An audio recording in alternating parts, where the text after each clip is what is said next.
We're joined via Zoom by political analyst Dr. Ntsikelelo Breakfast. Always a pleasure to see you, Dr. Breakfast. Thank you for joining us.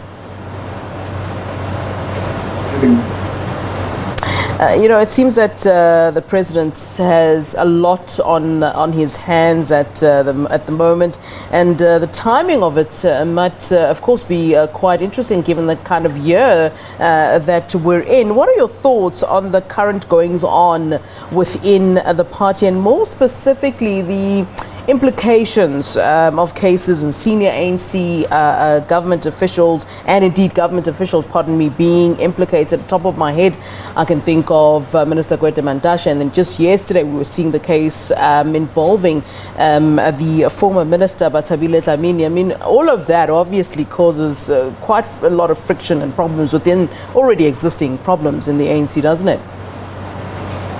Yeah, Flo, I think it's still early days in my opinion. It's hard to tell which way the wind is blowing. I don't want to play the cart before the horse by preempting the outcome of the upcoming conference of the ANC. Yeah.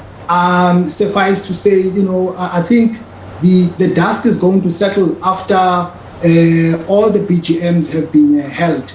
Now, insofar as the judgment of former Minister Bathabile Dlamini is concerned, I think that judgment is straightforward.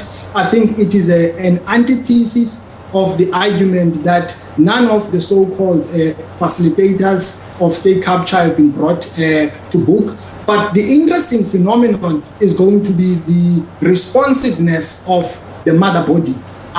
Because if the mother body responds by applying the step-aside principle, on the other hand, there is a slow pace of responsiveness insofar as the issue of Uncle Gwede Mantashe is concerned. I think by so doing, they are going to play into the hands of the political opponents of President Ramaphosa, who are going to argue that the whole notion of fighting against corruption is just a fictional battle. And it's interesting you talk about that. We're being made somehow to believe that the majority of ANC members and leaders and of course delegates are indeed fully behind the incumbent, that is President Cyril Ramaphosa. Is that true? Is that accurate? Or is that just a display of, listen, we're not having problems, the current is indeed going to be getting a second term? I mean, I wonder how you see it all, but we're certainly being made to believe that there is a huge number of support behind the incumbent. Well, Flo, maybe or maybe not. But if he does come back for the second term, because he does have a strategic advantage, he's the head of state, he's the head of government, he's got the state machinery, he's got his henchmen on the ground. But the question that I'm grappling with is that if he comes back, is he going to complete his second term? But I think part of his grand strategy will basically to put next to him a henchman as a deputy president that will succeed him, so that he's not persecuted after he has stepped down, because the issue of Marikana is still a debatable subject. Yeah, and let's talk about what the biggest obstacle, in front of President Cyril Ramaphosa is. I mean, what as I said at the beginning of my conversation with you, is that it seems that the president does have a lot on his plate, but of a key to be addressed that could be a make or break for him. What is that? I mean, we're certainly seeing the frictions within the ANC, divided, what we're calling the RET fight back, apparently, all of that. I wonder, according to your analysis, which is the sort of big issue. Yeah, for me, Flo, what is of paramount importance is that one of our macroeconomic policy objectives is to achieve high levels of economic growth. And I think our economy has not been growing the way it should have. Yes, I'm well aware that yesterday there were some stats that were unveiled that there has been growth, but it has been growth at a low rate. And also we have not had a trickling down effect because of how the economy has been managed. but also because of institutionalization of corruption. So because of that, I think he would want to come back to get the job done.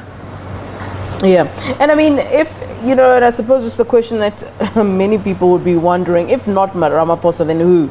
We've certainly heard a lot of names being thrown in there, some might consider, you know, the dark horse in this particular race. We've even heard of Zweli Mkhize making some sort of a comeback. Some even saying Lindiwe Sisulu might be in the mix. I mean, one wonders, if not Ramaphosa, then who?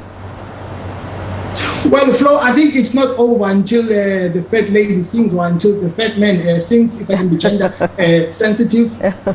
So it might. Also, we should not rule out the possibility of the deputy president at the moment, David Mabuza. Yeah. He's a maneuverist. I don't think that we should turn a blind eye to him. And also maybe Dr. Mkhize or and interestingly, sorry to come in here, Dr. Breakfast. Interestingly, not a lot of people mentioning the current deputy president, and I wonder, you know, what you make of that. Even I didn't, in fact, mention his name while I was giving a list there. And I mean that surely that says something. Yeah, look, Flo, he's not, I'm sorry for using this word, but he's not a stupid person. Okay. There is no way he would have been a deputy president if he was a fool. Yeah. Look at how he outmaneuvered the forces of RET. At the 11th hour, he abandoned them in the name of unity. But we all know that was meant to promote his own interest. So he is a strategist. One should not rule out that possibility that he might outmaneuver other forces at play. Yeah. And I mean, in this sense, I mean, now that we're talking about the Deputy President, G.D. Mabuza, in this sense, who, I'll use social lingo here, who has his back? Because if if he's turned his back on, let's just say, the RET, do they trust him? I mean, who at this stage actually has the back of G.D. Mabuza who would then propel him and push him forward? Or do you think that he has, an ace up his sleeve? That's the challenge, Flo. I think at the moment he is on the back foot. But I think the main target for the RET is to dislodge the incumbent. So we cannot rule out the possibility that the deputy president can realign again with the forces of RET and maybe take on board some of his supporters in Mpumalanga. All right, Dr. Breakfast, always a pleasure having you on the show. Thanks very much for giving us your views, and certainly we'll chat to you soon, of course. Thank you very much. Welcome, madam. All right, that is Dr. Ntsikelelo Breakfast, political analyst, weighing in on the goings-on within the ANC.